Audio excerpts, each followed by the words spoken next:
Et si l'école, telle qu'on la connaît, passait en fait à côté de l'essentiel?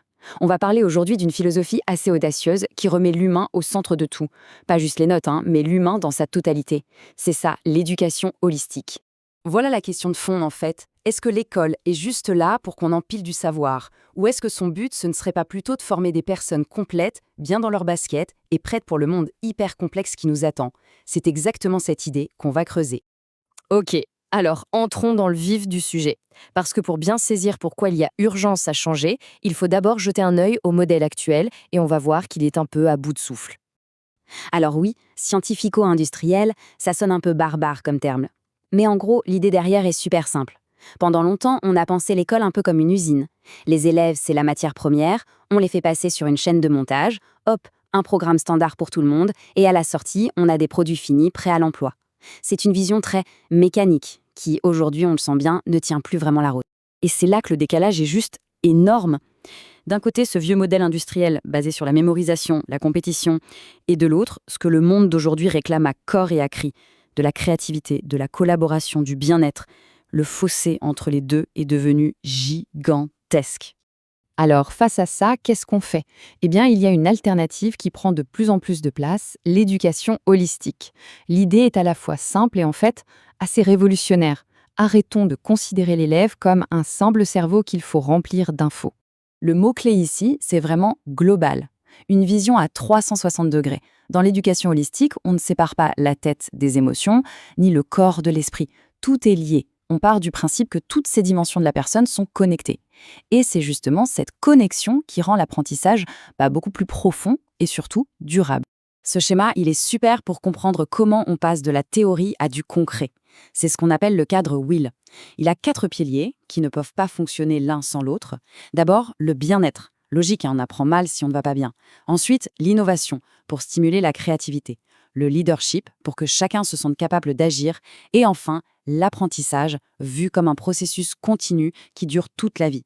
Et tout ça, bien sûr, dans un environnement bienveillant. Alors attention, ce n'est pas une idée qui vient de débarquer, pas du tout. En fait, ça a des racines très anciennes. On pourrait remonter jusqu'à Rousseau au XVIIIe siècle, qui parlait déjà de développement naturel. Puis, au XXe, il y a eu des gens comme Montessori ou Dewey qui ont mis l'expérience au cœur de tout. Bref, c'est une pensée qui a cheminé, qui a mûri avec le temps. Ok, tout ça c'est bien beau en théorie, mais est-ce que ça marche vraiment? Pour le savoir, rien de tel qu'un cas concret. On va aller voir ce qui s'est passé au Liban avec un projet assez incroyable, le projet APHQL. 1100, retenez bien ce chiffre. Ce n'est pas juste un nombre sur un slide, c'est 1100 profs qui se sont lancés dans l'aventure. Ça donne tout de suite une idée de l'ampleur du truc. On n'est pas dans la petite expérimentation de coin de table, c'est du sérieux à grande échelle. Alors, c'était quoi leur recette? Un des ingrédients principaux, ça a été ce qu'on appelle les communautés de pratique. L'idée, c'est de casser l'isolement des enseignants. Fini la formation verticale où un expert vient expliquer la vie. Là, on crée des groupes, les profs échangent, partagent ce qui marche, ce qui coince, et ils construisent des solutions ensemble. Et là, on voit bien comment ça fonctionne. Ça crée du lien, ça aide à diffuser les bonnes pratiques. Mais le plus important, c'est que ça devient un lieu où de nouvelles idées peuvent naître. Des idées qui viennent du terrain, adaptées aux vrais problèmes. C'est un vrai bouillon de culture, un moteur d'innovation collective. Cette phrase d'un des participants résume tout, je trouve. La vraie bascule, ça n'a pas été de faire plus de formation classique. Non, ça a été de penser complètement différemment, de créer ces espaces où les gens peuvent se parler et travailler ensemble. La transformation, elle est venue de là. Et en termes de résultats, ça donne quoi? Eh bien, 30 communautés créées dans 12 villes sur 8 régions du pays. C'est énorme. L'impact a été concret, visible, et ça a touché tout le Liban. La preuve que ce n'est pas juste une utopie, ça peut vraiment fonctionner et s'étendre. Ok, cet exemple libanais est vraiment parlant. Maintenant, prenons un peu de recul pour revenir au grand principe, à la philosophie qui se cache derrière tout ça. On peut vraiment condenser cette philosophie en 4 idées fortes. Premier pilier, chaque personne est unique. Fini le moule unique. Deuxième pilier, on apprend en faisant. L'expérience avant tout, pas juste le par cœur. Troisième pilier, on n'apprend pas que pour soi. On forme des citoyens du monde.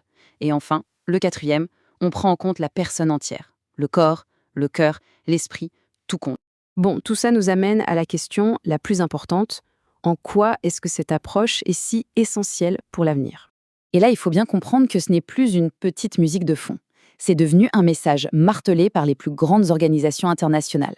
L'UNESCO, l'OCDE, toutes disent la même chose. Il est urgent de réinventer l'école pour qu'elle réponde enfin aux vrais défis d'aujourd'hui.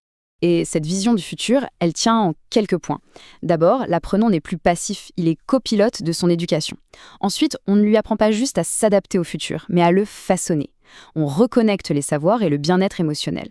Et enfin, on admet une bonne fois pour toutes que l'apprentissage, ça se passe partout, tout le temps. Dans une des analyses, il y a une image qui m'a marquée. C'est celle de la bouée de sauvetage. Et c'est exactement ça. Face à un monde qui change à une vitesse folle, l'éducation holistique, ce n'est pas une option sympa, un petit plus. C'est une nécessité. C'est ce qui va permettre aux nouvelles générations de savoir nager, tout simplement. Et donc, pour finir, tout ça nous renvoie à une question qui, au fond, nous concerne toutes et tous. L'école de demain, ce n'est pas juste une affaire de ministres ou d'experts, c'est une responsabilité partagée. La vraie question, c'est quelle part est-ce que chacun de nous est prêt à prendre là-dedans? La discussion ne fait que commencer.